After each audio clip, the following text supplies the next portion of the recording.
Hello and welcome to the third lecture in the Operating System Development Lecture Series. Today I just wanted to talk a little bit about what a bootloader should do. Because many people will say that, well, a bootloader is really just, a piece of code that loads the kernel. But in my opinion, it really trivializes the task of writing a bootloader. I think one should not underappreciate the effort that goes into writing a bootloader. Then, because of that, I'll talk in detail about one thing that the bootloader has to do, and it will be a smooth transition to communicating with the legacy BIOS. Okay, so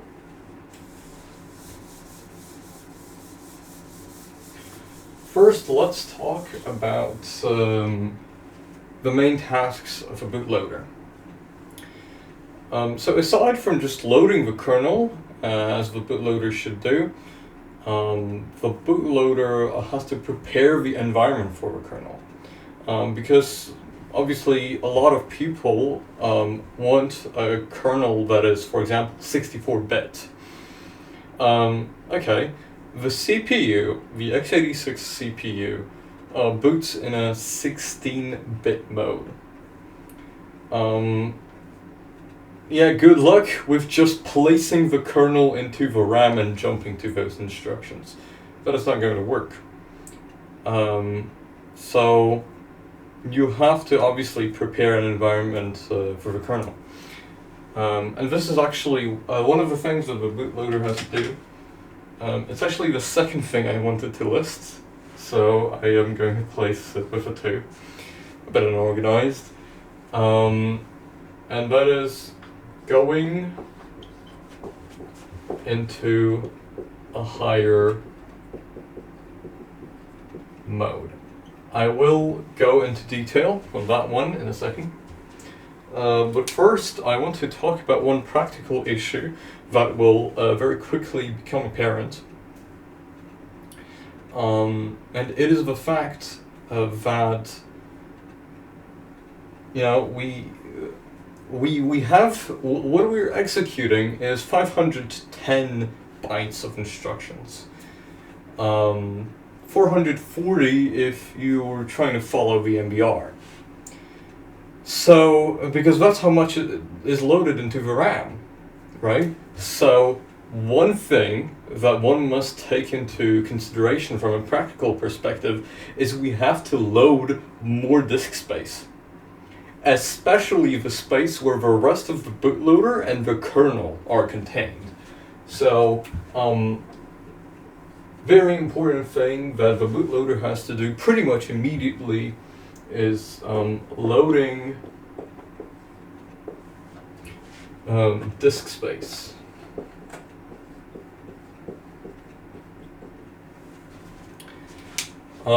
Yeah, and now I'm going to elaborate a little bit if it comes to going into a higher mode.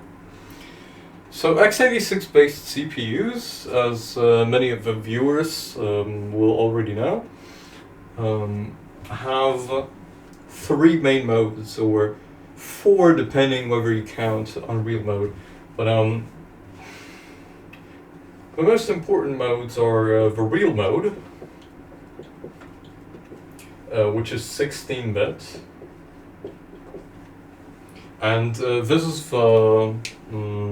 was the first mode for x86 CPUs, and for compatibility purposes, this is still what x86 CPUs boot in. Then you have a protected mode, and the protected mode is 32-bit. Now, as many people would like to notice, there is another x86 32-bit mode. It's called Unreal mode. It is basically a real mode, with this exception that you can access some 32-bit values under some contexts. So that's Unreal mode, but it's not that important of a mode.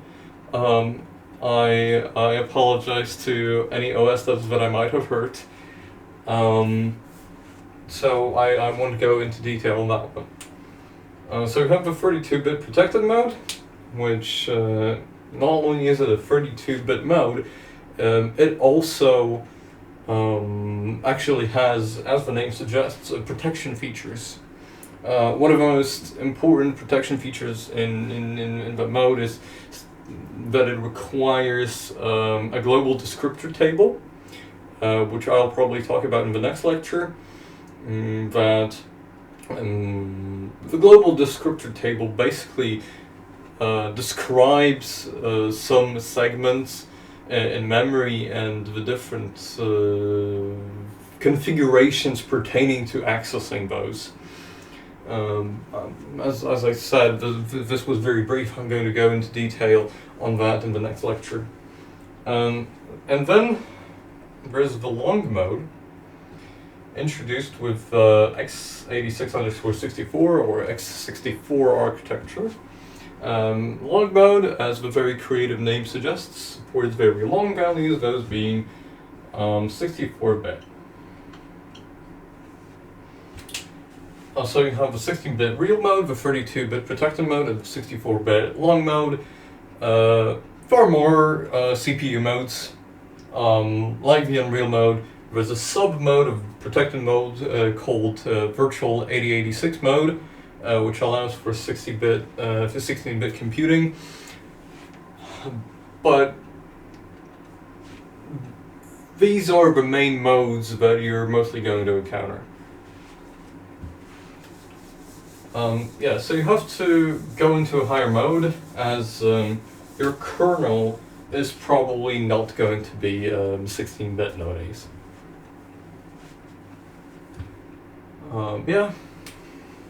And then there's another very important aspect which a lot of people often forget about, but it's actually a very important feature of the bootloader. And that is gathering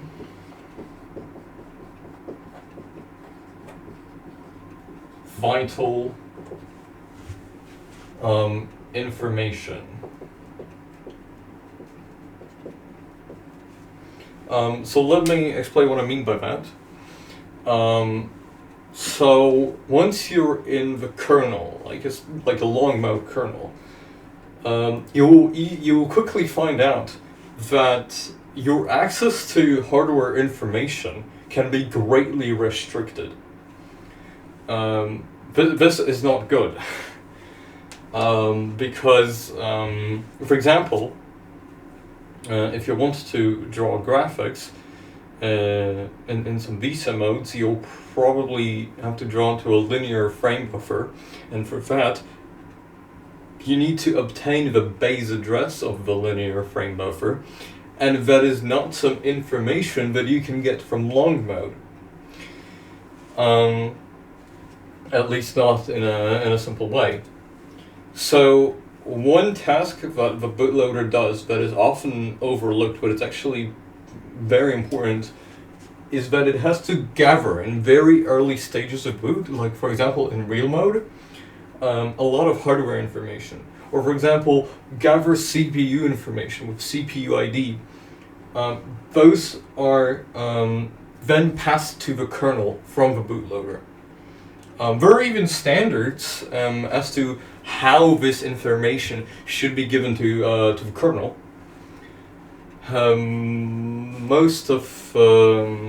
most popular one is probably the multi-boot standard, or to be exact, the multi-boot header. That specifies how this information should be given to the kernel. And whenever someone would try to make their own bootloader and actually, have people use it, it would be an obvious thing that it would have to be multi-boot compliant. So that people who were writing multi-bit kernels at the time would be able to, easily boot their kernel with that bootloader. Multi-boot was popularized mainly by the fact that a lot of people used a bootloader called GNU Grub, a fairly known one. A lot of people used that.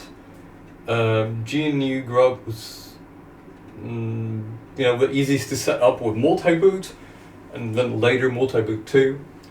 So people used multi-boot. Then another, currently not that many people use GNU Grub. A lot of people instead use Limine.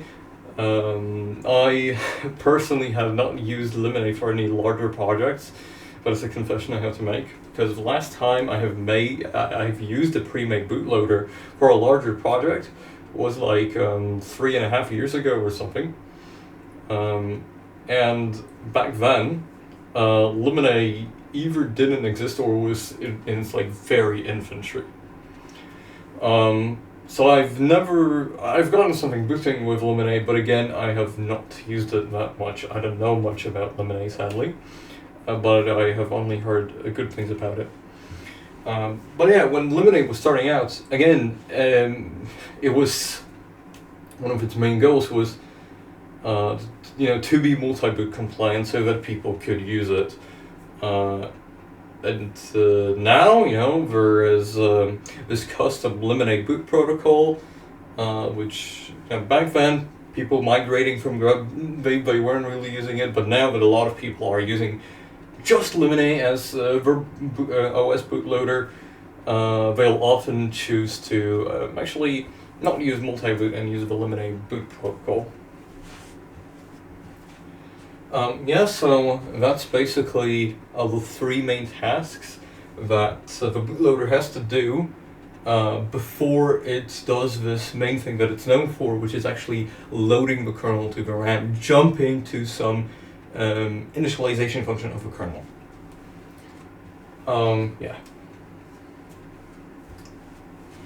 So now I want to talk about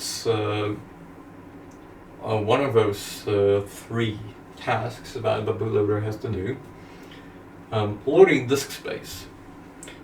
So at first, this might seem like a very difficult task. I mean, you have a lot of types of disks, right? You can have a hard drive, you can have a solid state drive, you could be booting off of a USB thumb drive. There's just a lot to consider. And you might think, well, it's going to be very painful. I'll have to implement a lot of different protocols that will communicate with this device so that I can actually load information from that device into the random access memory. This is not the case, fortunately, because BIOS, it's your friend, and it will do all of that for you. It will communicate with that device, no matter what it is, and then load that into the random access memory. So, in order to load more disk space in a way that is simple, I'll have to talk about how we can actually communicate with the BIOS. And for that, I have to talk about interrupts. So, interrupts are basically signals sent to a CPU through an external bus that have a given code. So interrupts are just a very good solution for a large amount of things, because what they fundamentally are is they are those signals for the code, and what they do is they tell the CPU that it should stop what it's currently doing and handle something external. And only when the CPU is actually finished handling that external thing can it go back to the thing that it was doing. This is this is a very good solution for a lot of things. Let's just think about communicating with input devices. Let's think, how could you actually implement communicating with something like a keyboard? Well, you know, if you didn't have interrupts, if the keyboard didn't inform you in any way that something should be handled, then the way you would have to do it is all the time you would have to check, okay, is Q pressed? Is W pressed? Is E pressed? Is R pressed? Is T pressed? And so on. And don't even get me started on something like a microphone. Handling input devices would be very painful. It would be a process of a gigantic iteration. And interrupts prevent this because you can simply send an interrupt. The interrupt can have a given code that, for example, says, hey, I'm the keyboard. So the CPU knows that this is a keyboard interrupt. And so the keyboard tells the CPU for an interrupt, hey, I'm the keyboard, please handle me. You know? And then the CPU can react to that by, for example, well, it depends on the programmer's implementation, right? But the CPU can simply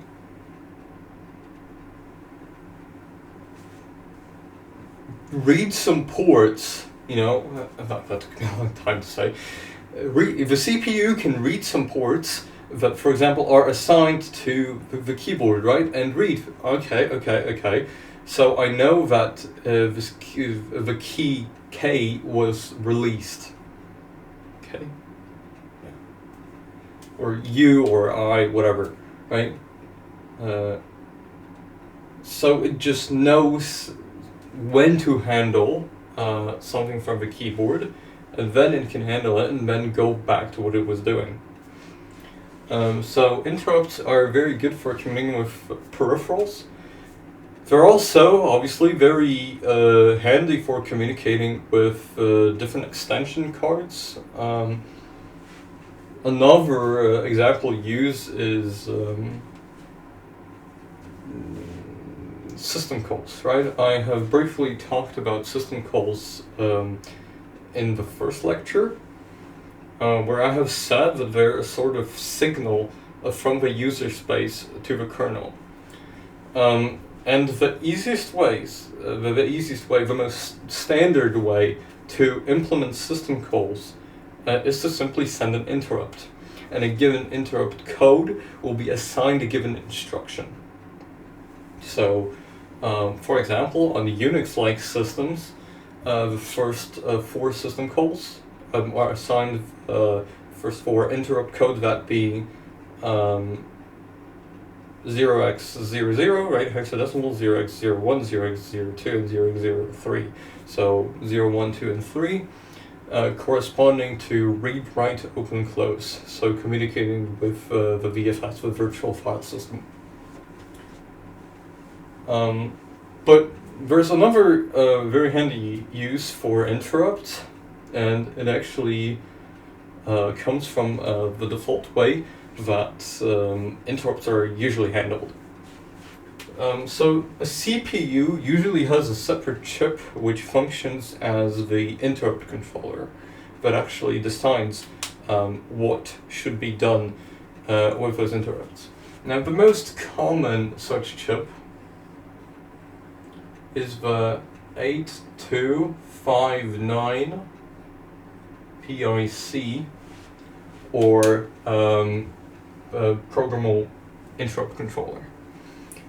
So in one of the later lectures, I will talk about how we can actually reprogram this programmable interrupt controller so that it lets our OS actually handle those interrupts.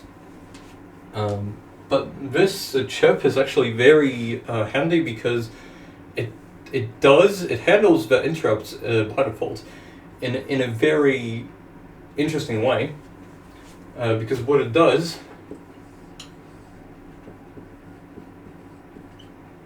is whenever an interrupt occurs, the programmable interrupt controller sends that interrupt to the BIOS. Now, this is useful as this gives us an idea of how we can actually communicate with the BIOS. We can communicate with the BIOS through sending interrupts. And then the BIOS can communicate with us by sending back to the CPU as a part of handling the interrupt something like 16-bit instruction code or codes. And since it can send us those 16-bit instruction codes, and we're in real mode at the time of boot, it can simply give us ready-to-use services. So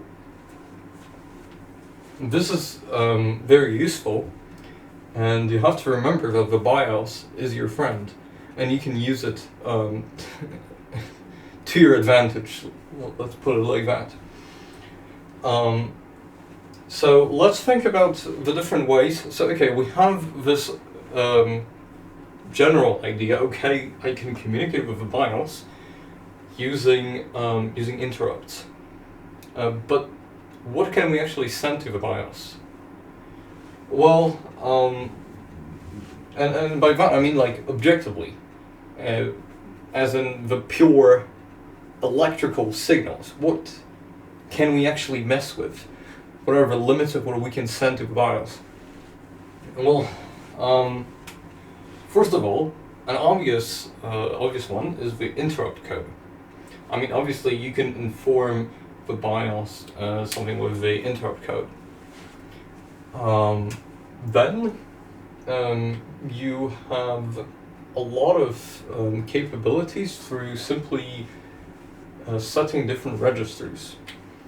The BIOS, whilst the interrupt handling is happening, the BIOS has access to all of the CPU registers.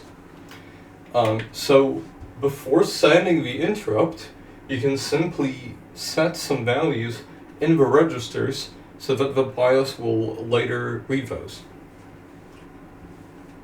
Okay, so this is a general idea of this communication. Now let's take a look at how those values are actually used in practice.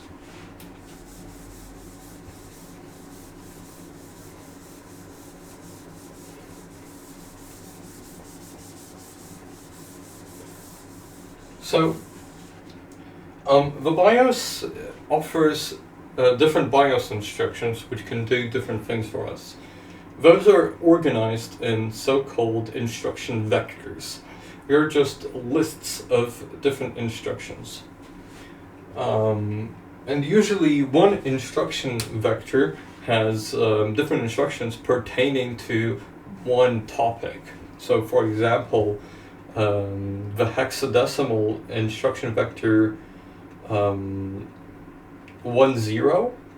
which is the 17th instruction vector, by the way, because 10 in hexadecimal is obviously 16 in decimal, but we have to remember that BIOS instruction vector listings start indexing from 0. So since we start indexing from 0, the number 16 actually corresponds to the 17th instruction vector.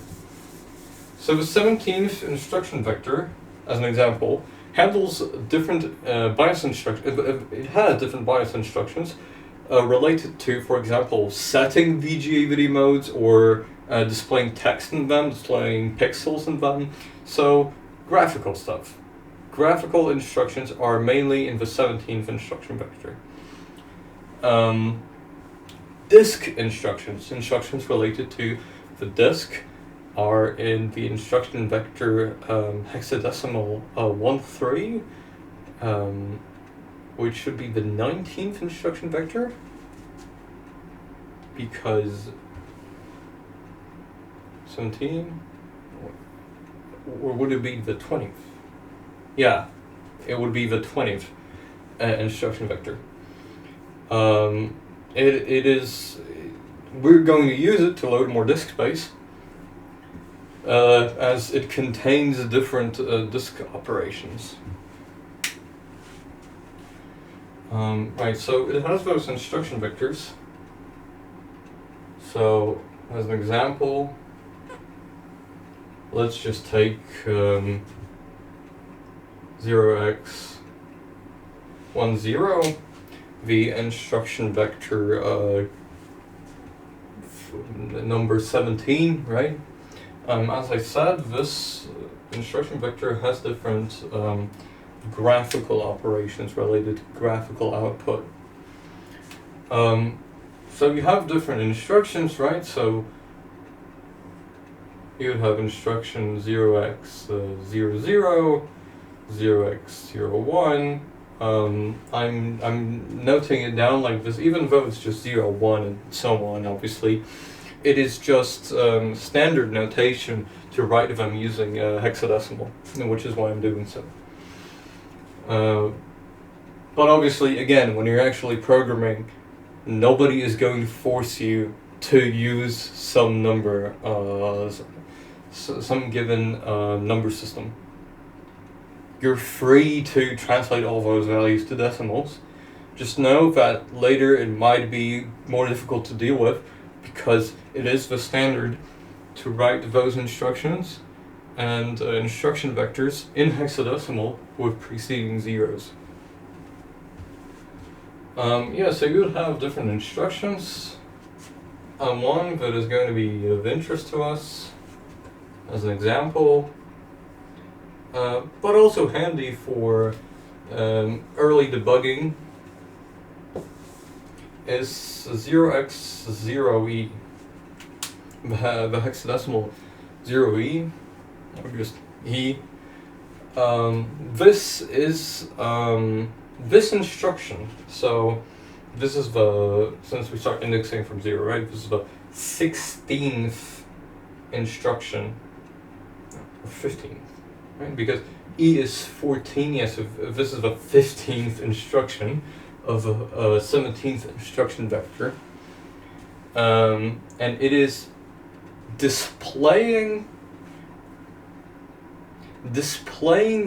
a character in VGA 80 by 25 in the VGA 80 by 25 video mode. So that's useful. We can display a character, and then we can display, whole text information. Right, so we have this, and another thing that is important to consider is the parameters of this. Now this instruction actually has 2 parameters, I think. Well, even more theoretically. Well, I can think of at least 3 right now. But the one that we care about the most is the character. We obviously have to know what character we're going to display. And this character, for this BIOS instruction, has to be stored as an ASCII value. Other parameters include the foreground color, the background color. I have no idea if this specific instruction can actually set the position of the character, as I believe that it is a scrolling instruction, so it's going to automatically scroll on most BIOSes. So I'm not sure whether you can actually pick the position with this instruction, but there is definitely another instruction in there which does allow you to change the position of the character. But the parameter we care about right now is the character, right? Cool. So now we know what instruction we want, and we know what parameter we have to specify. And this is just something that you're going to read in any BIOS manual. or BIOS instruction listing. Whenever you're gonna find a BIOS programmer's manual, by the way, not a user's manual, a BIOS programmer's manual or a BIOS instruction listing, this is what you're going to find. You're going to find the different parameters, you're going to find all that stuff, and you're also going to find how the parameters are stored. But if it comes to just specifying the instruction, there is a standard for that. This instruction vector, the instruction vector that we want to take our instruction from, has to be the interrupt code. So, as an example, in most assemblers, right, in most assemblers, I'm just going to rewrite that code. There is a mnemonic int instruction that just takes one operand, that is the interrupt code. So if you actually wanted to call this instruction vector, what you would do in an average assembler, it would be int and then 0x10 or 16 in decimal, right? So this is the interrupt code. What about the instruction itself? Since all the instructions, at least for standard BIOS instructions, because there are also BIOS extensions, which I'll probably talk about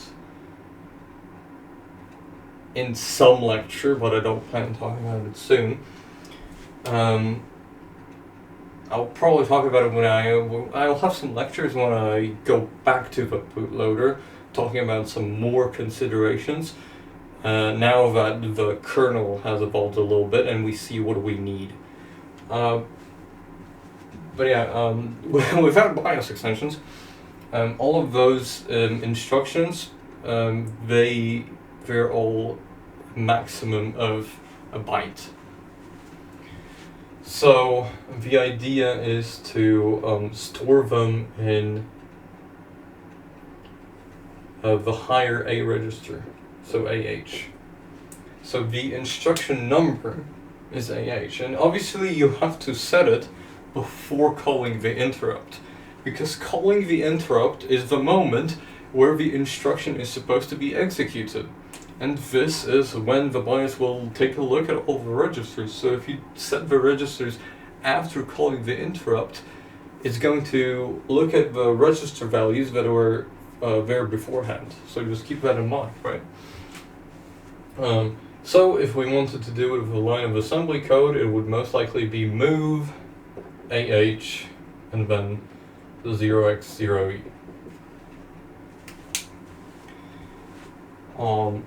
Yeah, and the parameters, the way that they are specified varies.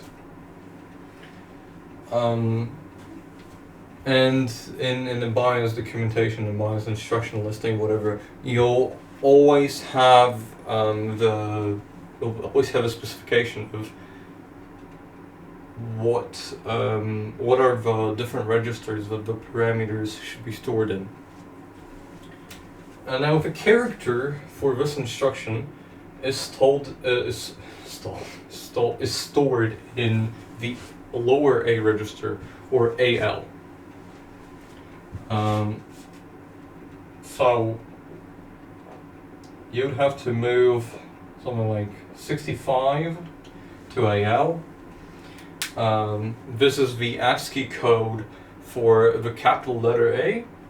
So if you set the higher A register to hexadecimal 0E, if you set the lower A register to 65 and then called this interrupt, it would display the capital letter A. Most assemblers actually do something very cool. You can simply usually type the character that you want. So for example, capital A, right? Put it in single or sometimes double quotation marks, and it will actually interpret it as the corresponding ASCII value for that letter. So you can usually just move this character like that into AL, and it's going to move the ASCII value. Yeah. And now you pretty much know how to make an operating system, quote unquote, that displays hello world, right? Because everything that you would have to do is in the code that you have in that boot sector. You would have to set AH to 00E, move AL to a capital letter H, lowercase doesn't matter, and then you would have to call this interrupt. And then the BIOS is going to do everything for you, because the BIOS is your friend. It is going to take a look at this register. Well, first of all, it's going to look at the interrupt code. It's going to know you want an instruction from this instruction vector. It's going to look at the higher A register. It's going to know, okay, so you want this instruction from this instruction vector. Now it unambiguously knows what instruction you want.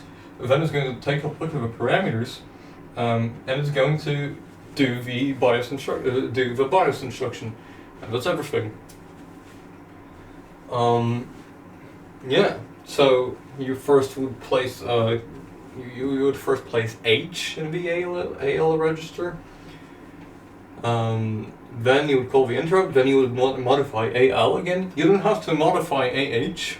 As long as you don't change it, the value is going to remain there, so you don't have to reset it every single time. But you will have to change AL to E, and call the interrupt, L, call the interrupt, L, call the interrupt, O, call the interrupt, then a space character, call the interrupt, W, call the interrupt, O, call the interrupt, R, call the interrupt, L, call the interrupt, D, call the interrupt. And that's how you display hello world. That was a pretty extensive description of how you display hello world. And if you manage to do that, then congrats. So one takeaway that I want you to have from this is that the BIOS is your friend. I've said that multiple times. It can do a lot of instructions for you. So perhaps don't rush to protected mode, where because this is actually pretty important. The BIOS, as I've previously stated, sends 16-bit instruction codes. So obviously in higher bit modes, you cannot ask the BIOS to do stuff. Yeah. Unless you're in virtual 8086 mode, if protected mode, and there's a lot of nuances, but let's just... There are a lot of nuances, but let's just, not talk about that. So just know that,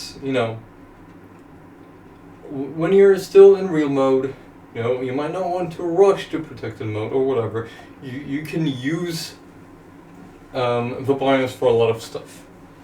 And don't be afraid to use BIOS instructions. It's as simple as reading a listing, seeing what the different parameters, seeing how the different parameters are listed, how you have to actually set them, and then just calling the interrupt. It's that simple. So now I'm going to show you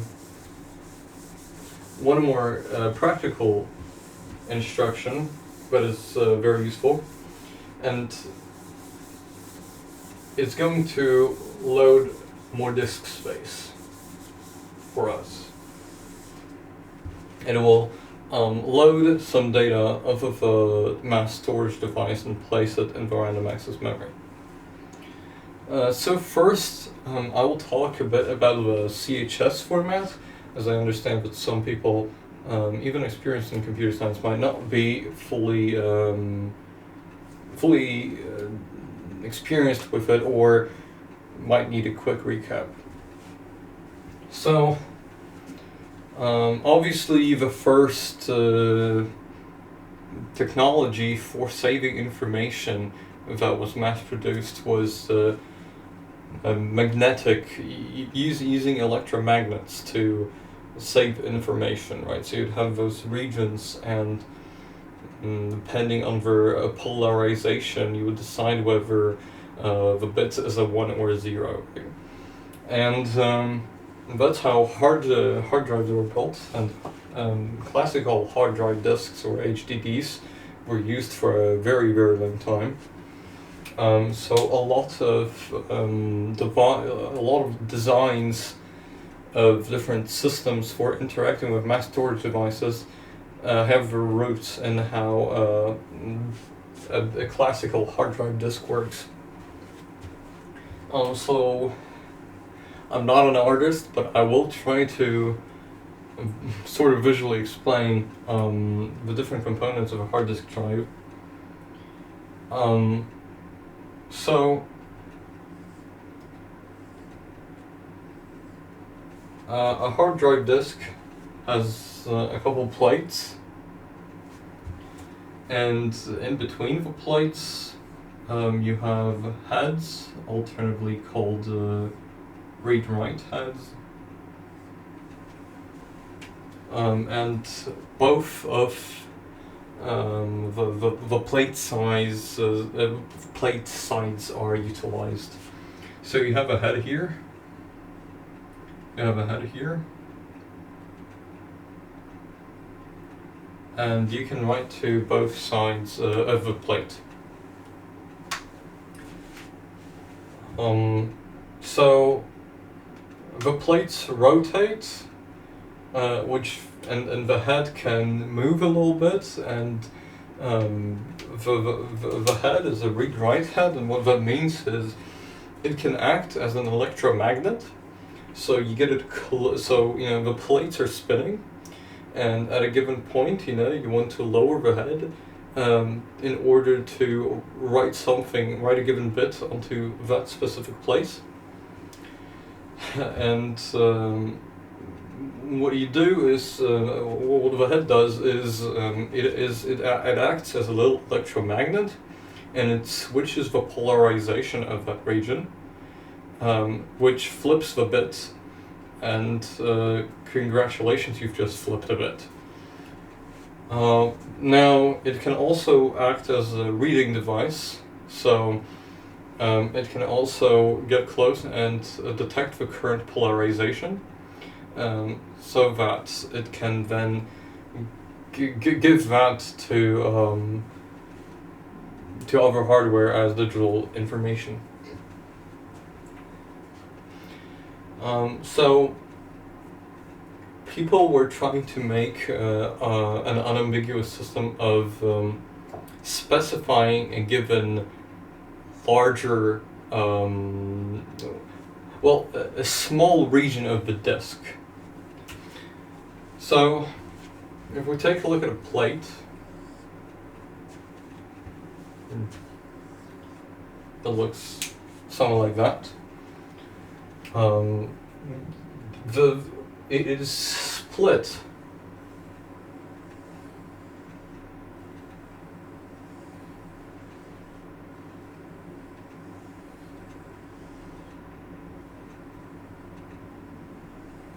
into those regions, and you also have sectors, which are actually so. First of all, something like this is called a track, right? So when you have a plate, it is split into a lot of those small circular tracks, and it's also split into sectors, which is an ambiguous term, because a sector, it's basically something like this.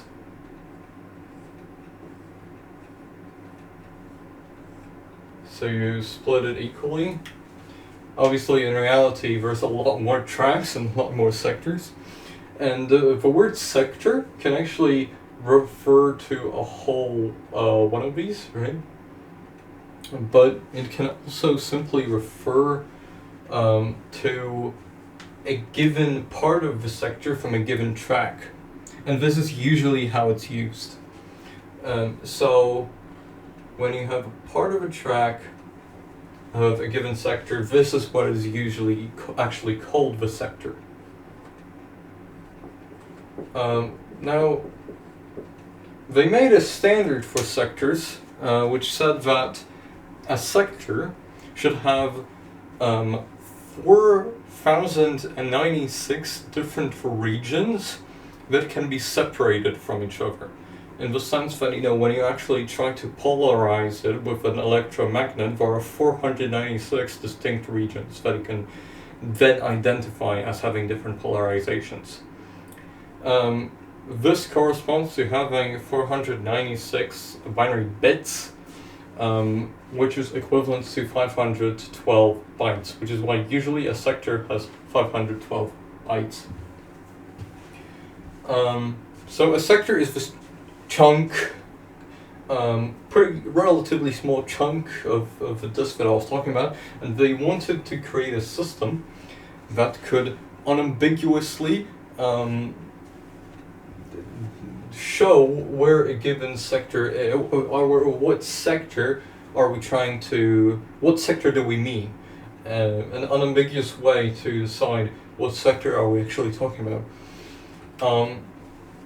And they made a format called CHS. So to understand CHS, we first have to understand the concept of a cylinder. So we know that we have heads, also called read-write heads or RW heads. We have plates. We have, tracks.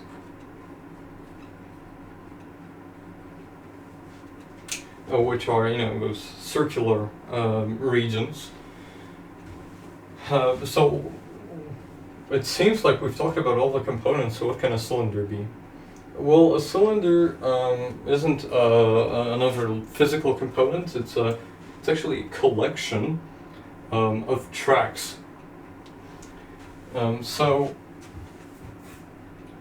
they decided to say that a collection of so tracks can be numbered, right? And what I mean by that is they literally can't just be numbered. You could title this one 1, then this one 2, this one 3, 4, 5, and so on, right?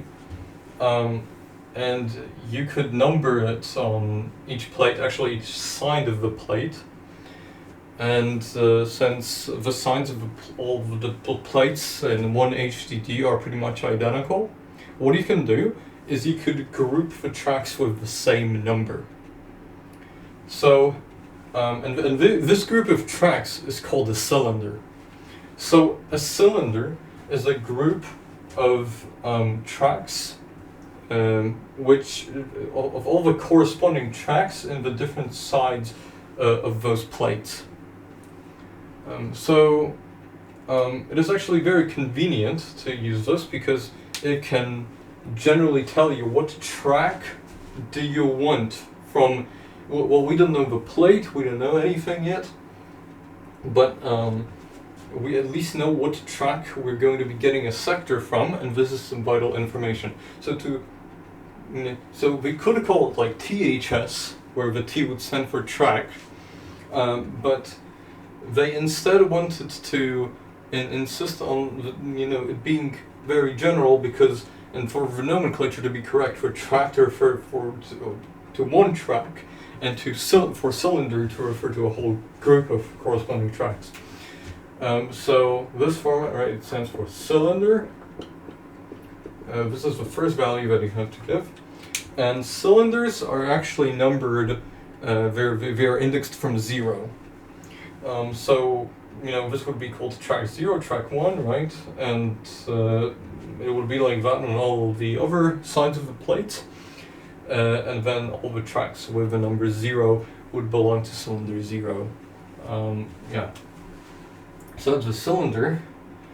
So once we know the cylinder, so what track we want, well, we have to obviously know what plate we want. But actually, just having a plate is too ambiguous, because we have 3 plates, but notice that there are actually 6 sides of plates, as both sides of a plate are utilized. So instead of just specifying a plate, we specify the head, because numbering the heads and then specifying a head is what would unambiguously tell us where this track is supposed to be. So the cylinder and the number of the head together would give us the exact track. So in the CHS format, after the cylinder, right, we have the head. And the last parameter, very intuitive, is the sector number. Because once we have unambiguously identified the track, and we just want to take a sector from that track, well, we simply want the sector number. So we simply specify which sector do we mean.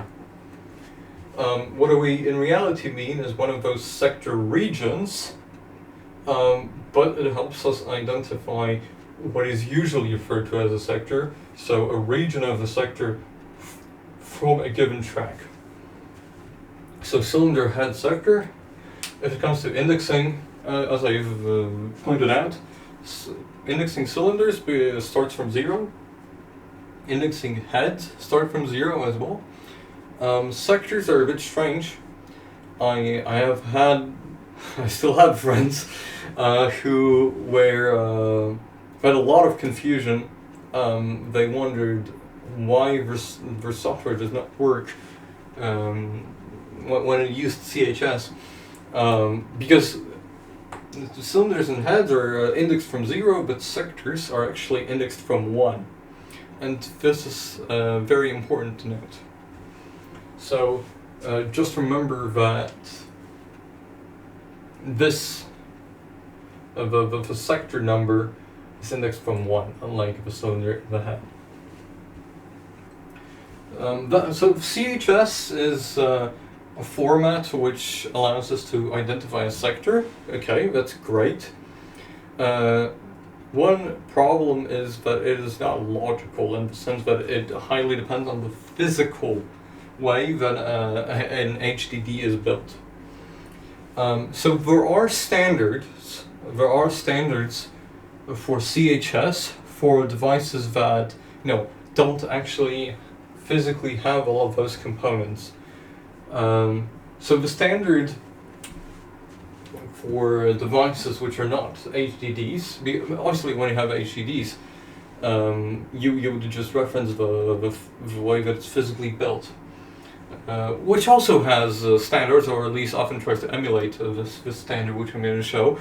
But always when you have a device like an SSD or whatever, and you try to reference it with CHS, well, not always, but most of the time it's going to follow a very popular standard, which is for every head you have 63 sectors, and for every cylinder you have 16 heads. So from over here from 1 to 63, and over here from 0 to 15. So that is a CHS standard. Since less and less, since this sort of electromagnetic way of managing mass storage is not used so much anymore, there's another system called LBA. It stands for logical block addressing, and it's extremely simple. A literal child could come up with it. So imagine you walk up to a child and you just ask the child, well, we have to number every sector in some logical way independent of the physical structure of the mass storage device. How do we do it? And it might just respond 0, 1, 2, 3, 4, 5, 6, 7, 8, 9, 10, and so on. And this is exactly LBA. LBA is the simplest thing you could think of. It simply has an order of sectors, and it, there is a logical way to address them. So This isn't always the case, but usually just LBA0 would correspond to CHS001, then LBA1 would correspond to 002 in CHS, and so on. It's that simple. And then when you would have like LBA63, right, that would just be 011 in CHS. Yeah, so that's the CHS and LBA formats. So this is knowledge that will be useful not only right now, but I wanted to cover it because it will also be useful when I'll probably talk about implementing proper IDE or HCI drivers. Because when I'll be talking about file systems, I'll most likely want to cover that as well. But that's for future.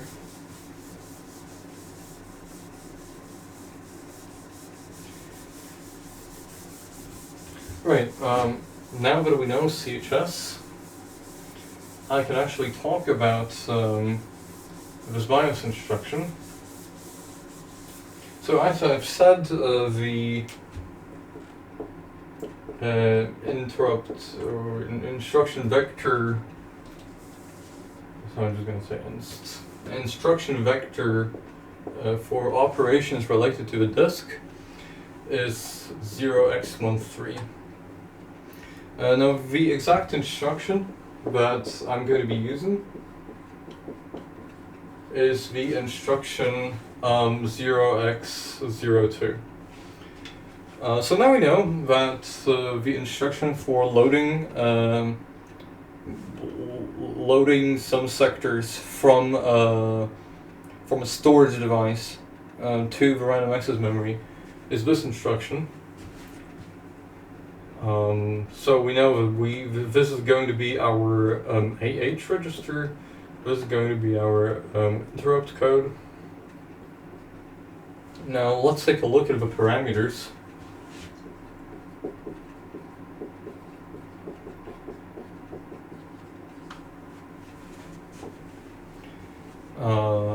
Which I hope that I remember. Because I have actually not, this is very incompetent of me, but I have revised everything before this lecture, except for the parameters of this instruction, but because I'll be busy later today, so I wanted to finish this, but whatever, I'm pretty sure that I remember them. If not, we'll just pause the recording. Anyway, so there's the first parameter is the amount of sectors that we actually want to load, so sector amount.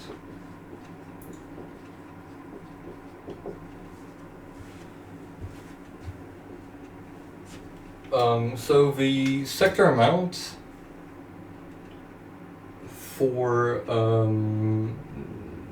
this instruction is stored in the AL register. One might think, okay, AL is an 8-bit register, so that means that I can load 256 or, because 256 or 255 depending on the implementation, right? You blindly would not know the implementation, but you might think I can load 255 or 256 sectors with this instruction. This is not the case. The reason for that is because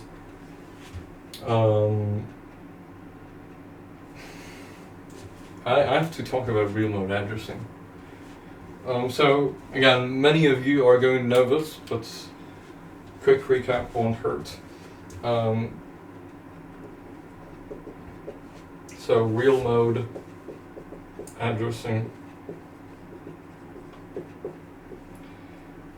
So as everyone here knows, real mode is a 16-bit CPU mode. But a thing that might be sort of strange for some people is that it actually has a 20-bit address bus, or at least it uses 20 bits of the address bus. And so the way that it stores addresses is it uses something called a segment offset system. So you have It's usually denoted like this: seg off, segment and offset. And both the segment and the offset are 16-bit values. And the way that those two 16-bit values are used to compose a 20-bit memory address is the actual address is equal to 16 times the segment. I'll denote it like this, just to avoid confusion, plus the offset. So this is the real mode addressing. The address is actually 16 times the segment plus the offset. If you think about this formula for a second, it actually makes a lot of sense, especially when you consider bit shifts. I'll assume everyone here is familiar with bit shifts, right? When you have 16-bit value, which I will just denote as 4 hexadecimal digits. So let's say you have like those are 4 hexadecimal zeros, so it obviously corresponds to a 16-bit value. It's just 16 bits of zeros. And you have an offset, right, which is another value. What does multiplying by 16 do on a binary level? Well, it is the same as bit shifting to the left 4 times, right? Because 16 is 2 to the 4th power. So it's the same as bit shifting to the left 4 times. Now, since I'm in hexadecimal here, so bit shifting 4 times, the hexadecimal equivalent would be to shift the whole thing once, you know. Since 16, you know, we have binary, which is base 2, we have hexadecimal base 16, and 16 is 2 to the 4th power again, right? So a bit shift 4 times, so moving to the left 4 times is the same as in hexadecimal, moving in 1 time. So over here you have the segment, you have the offset, and so this is 16 times the same as the segment, right? So it's just a bit shift, you would have a 0 here. And then when you add those values, you'll see it's 0, 0, 0, 0, 0. So you have 5 zeros, which are, I remind you, in hexadecimal. So since 1 hexadecimal digit corresponds to 4 bits, we can see that we end up with a 20-bit address. So this is why segment offset addressing is used. This is where this formula comes from, right? It corresponds to the shifting, which allows for a 20-bit address. I only used hexadecimal so that it's more concise, because I didn't want to write like 20 zeros on the board in 1 line. So this is real mode addressing. This is going to be useful in a second as well, but I just want to say, right, a lot of BIOS instructions have this sort of idea in mind that one more thing. Usually the segment and the offset are stored in the ES and DI registers. So this usually stores the segment, this usually stores the offset.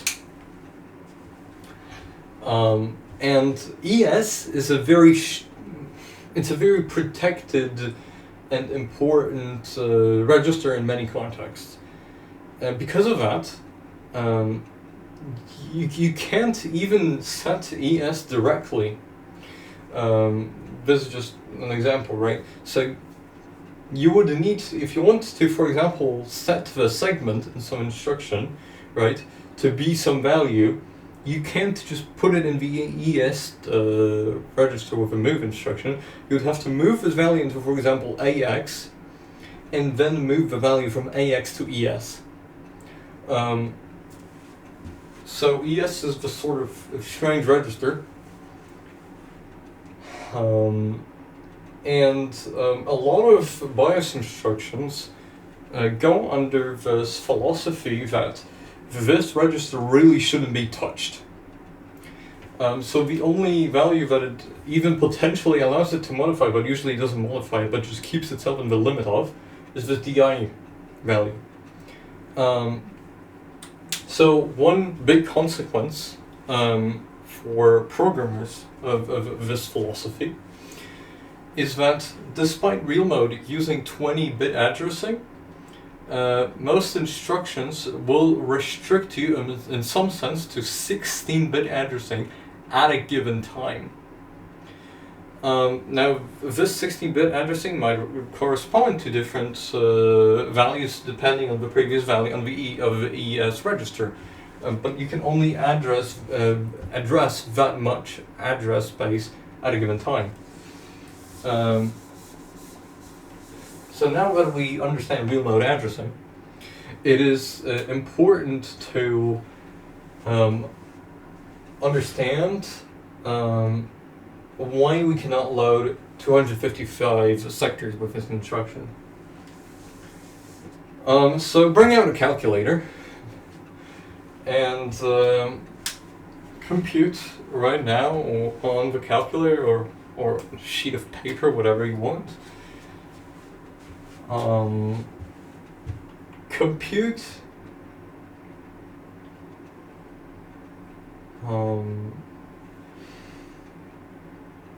2 to the 16th, right?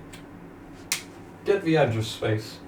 Right, 2 to the 16th will tell you an amount of RAM that will be accessible by this BIOS instruction.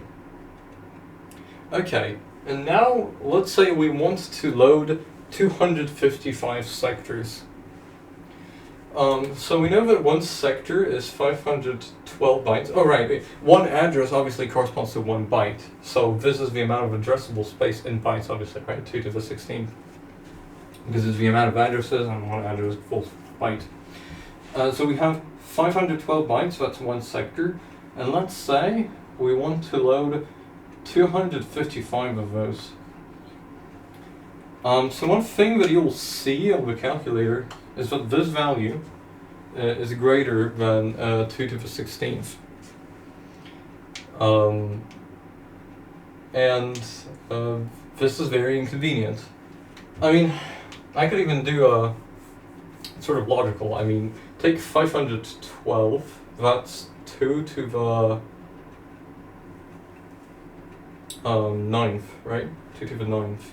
Times, well, this is approximately 256, so approximately 2 to the 8th. So, quick elementary school algebra, this is 2 to the 9 plus 8, which is 17. And we clearly see that approximately 2 to the 17th is greater than 2 to the 16th. So you cannot load, I mean, this is not an exact proof, but come on, we're computer scientists, we don't care about exact proofs at the moment.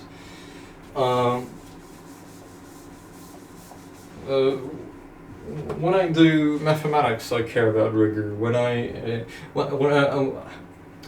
do mathematics, I care about rigor in mathematics. When I do computer science, I do not care about rigor in mathematics. Yeah. But, so because of that, we can see that the amount of sectors we would be trying to load into the RAM actually exceeds the amount of RAM that can be accessed through this instruction because of that no segment modification philosophy. So what is the maximum sector amount that we can actually load? It's 127. Or actually 128, I believe. Right? Yeah, 128, right? Quick computation. Let's take a look at 512 times 128. This is 2 to the 9th times 2 to the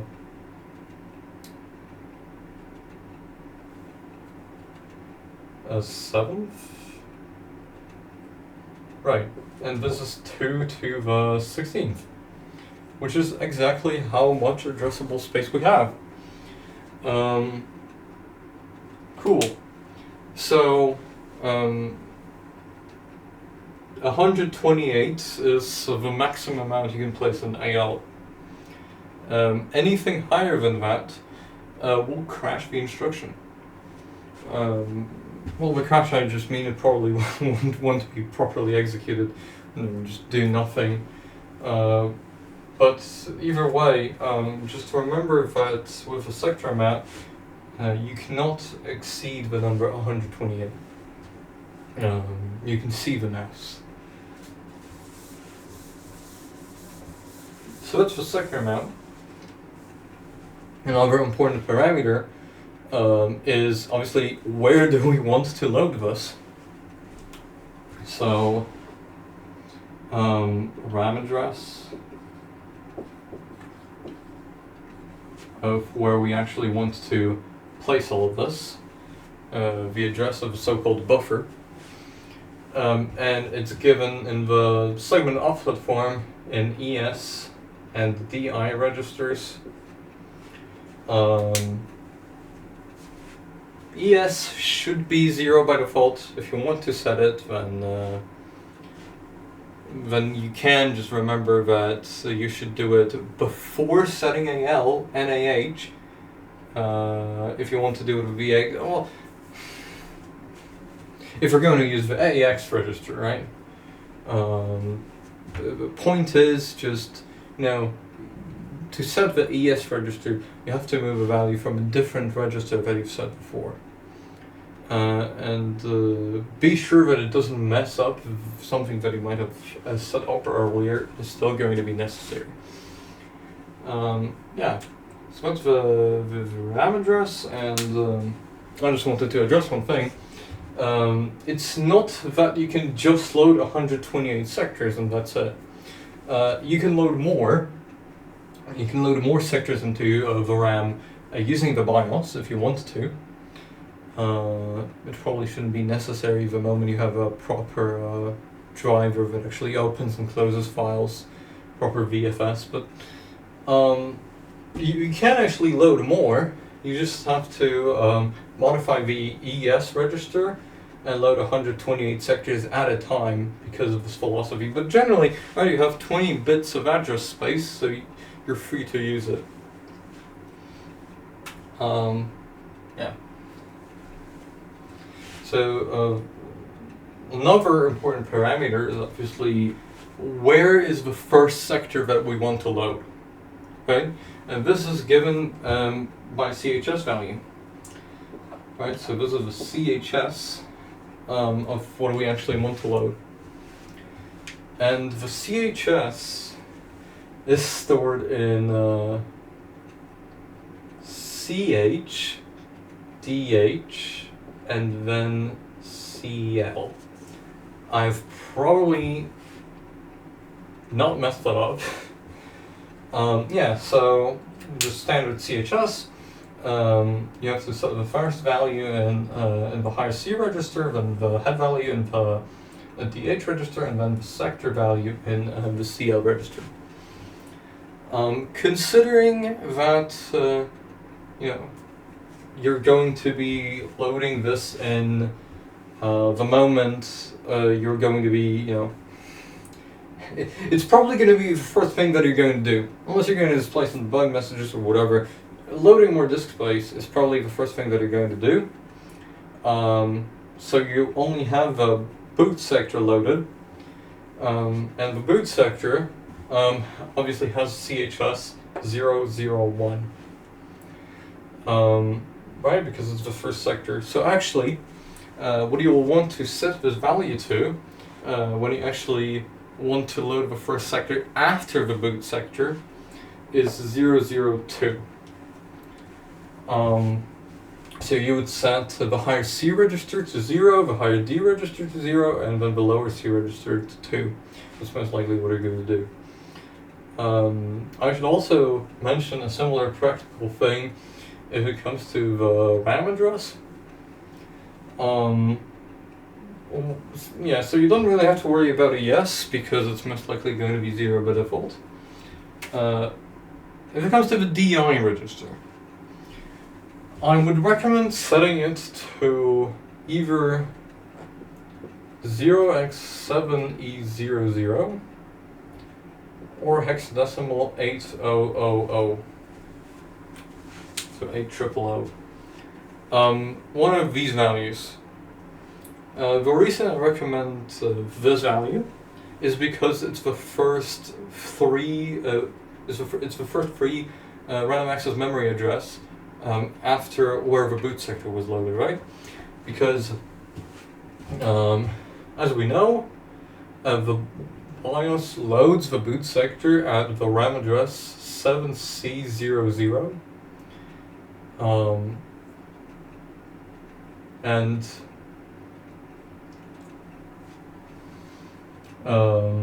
if you actually just add, so a single sector, right? A single sector is 512 bytes, right?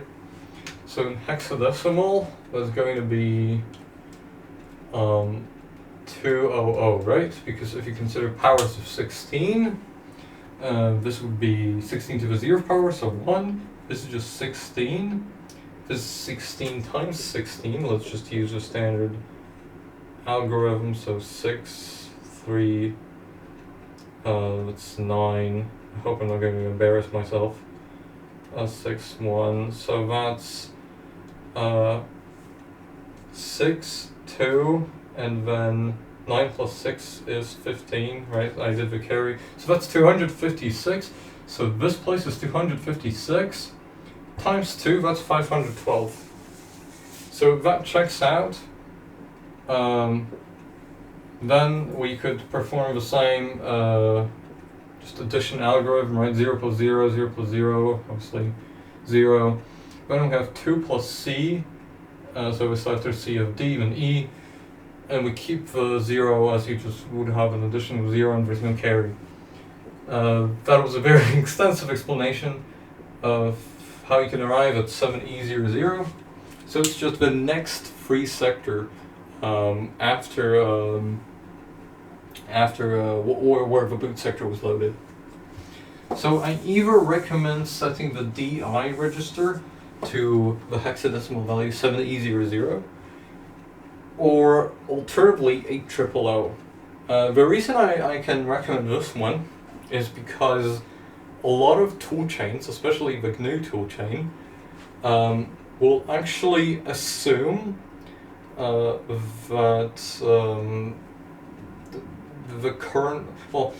the software that you're compiling is going to be placed at that address. The whole software that you're going to be linking, it is going to assume, usually, you can change that stuff, but you might change one address from 8000 and you think you're done, but you're not. There's other stuff to configure. So considering that a lot of people are going to be using the GNU toolchain, I highly also recommend just loading all those sectors at this address. Because the GNU toolchain is going to assume that address for a lot of things unless you manually tell it not to. So I would recommend either this address or that address. If the loading is, for example, not working on real hardware for some reason, make sure that, so as we know, right, the BIOS loads the boot sector into hexadecimal 7C00. Make sure that this is actually, just the DI register, and that nothing is in the ES register. Because if it is, you will have to change your code, right? Because some BIOSes, instead of just setting ES to 0 and setting DI to this is just a 16-bit value, they will do weird stuff. They will place, obviously one address in real mode has a lot of segment offset representations. There's not just one representation. So another common one is to, instead of placing ES as 0, it might have loaded the boot sector into segment CC0 and then offset 000. This is the same thing as just having segment 0 and then this offset. So just make sure that it's not something weird like that if it doesn't work.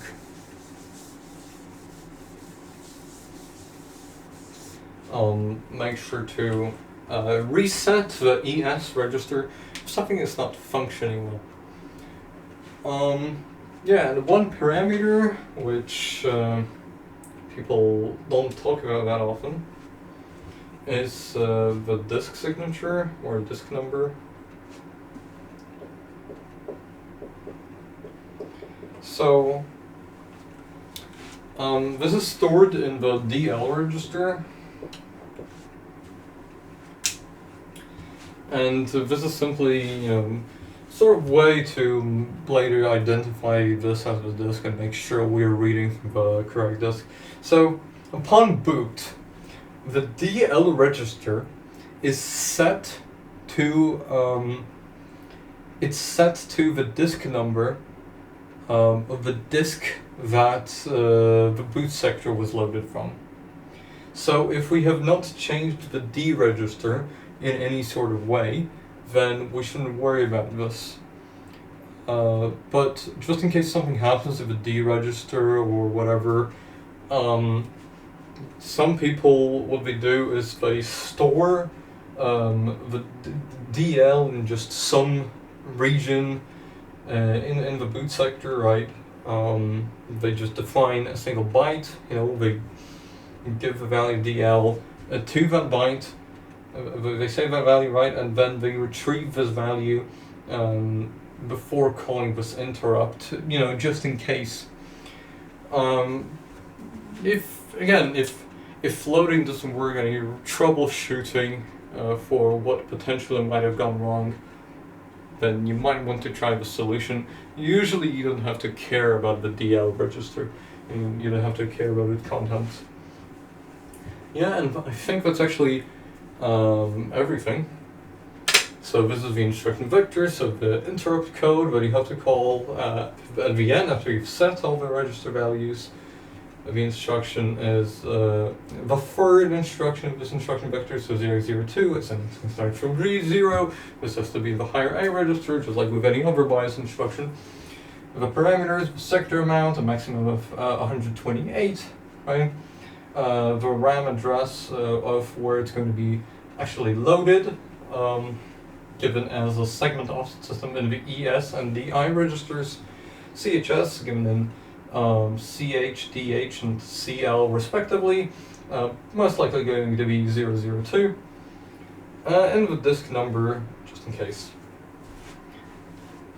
I think that is everything I wanted to cover, so I hope that feel a bit more comfortable with the BIOS, and that you understand how you could implement different calls to the BIOS to request different services. And I hope that I have also presented pretty well CHS, real mode addressing, everything that you really need to understand to comprehend how you can actually load some disk space into the random access memory using the BIOS. I hope I've explained all of those prerequisites well enough for an implementation. Since I have started the implementation series, the next video in that series will probably contain some basic code of just loading some disk space and then having some code in that disk space that we're going to load. It's just going to display hello world or something. Yeah, so you can actually tick the first point of that list of what the bootloader should do to prepare an environment for the kernel. in the next couple of lectures, I'll be talking about going to higher modes and other things that one might consider when when jumping between them, just so it's not too dynamic. And so then I will talk about gathering vital information a bit more later into the series, because first I will be talking about some basic kernel programming. Yeah, so that's everything I wanted to cover, and I hope that you'll watch the next video of this lecture series.